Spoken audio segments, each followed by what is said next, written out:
ಕಪಿಲ್ ಸಂವಿಧಾನ ಶಿಲ್ಪಿ ಡಾಕ್ಟರ್ ಬಾಬಾ ಸಾಹೇಬ್ ಅಂಬೇಡ್ಕರ್ ಅವರಿಗೆ ಬಾಬಾ ಸಾಹೇಬ್ ಅಂಬೇಡ್ಕರ್ ಅವರಿಗೆ ಇವತ್ತು ನಾನು ಹೇಳೋದಿಷ್ಟ, ಏನು ಸ್ವಾತಂತ್ರ್ಯ ನಂತರ ಇಲ್ಲಿವರೆಗೆ 70 ವರ್ಷ ಕಳೆದರೂ ಕೂಡ ಈ ದೇಶದಲ್ಲಿ ಡಾಕ್ಟರ್ ಬಾಬಾ ಸಾಹೇಬ್ ಅಂಬೇಡ್ಕರ್ ಅವರು ರಚಿಸಿದಂಥ ಕಾನೂನು ಸಂಪೂರ್ಣವಾಗಿ ಜಾರಿಯಲ್ಲಿರಲಿಲ್ಲ. ಯಾಕೆ ಈ ಮಾತು ಹೇಳ್ತಾ ಇದ್ದಾರೆ ಅಂದರೆ, ಜಮ್ಮು ಮತ್ತು ಕಾಶ್ಮೀರದಲ್ಲಿ 370ನೇ ವಿಧಿಯನ್ನು ಜಾರಿಗೆ ತರುವುದರ ಮುಖಾಂತರ ಅಲ್ಲಿ ಡಾಕ್ಟರ್ ಬಾಬಾ ಸಾಹೇಬ್ ಅಂಬೇಡ್ಕರ್ ಅವರ ಏನು ಸಂವಿಧಾನ ಇದೆಯಲ್ಲ ಅಲ್ಲಿ ಚಾಲನೆಯಲ್ಲಿ ಇರಲಿಲ್ಲ. ಅಲ್ಲಿ ಅವ್ರದೇ ಆದಂಥ ಕಾನೂನು, ಅವ್ರದೇ ಆದಂಥ ವ್ಯವಸ್ಥೆ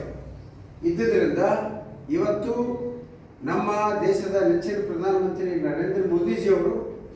ಇವತ್ತು ಆ ಒಂದು 300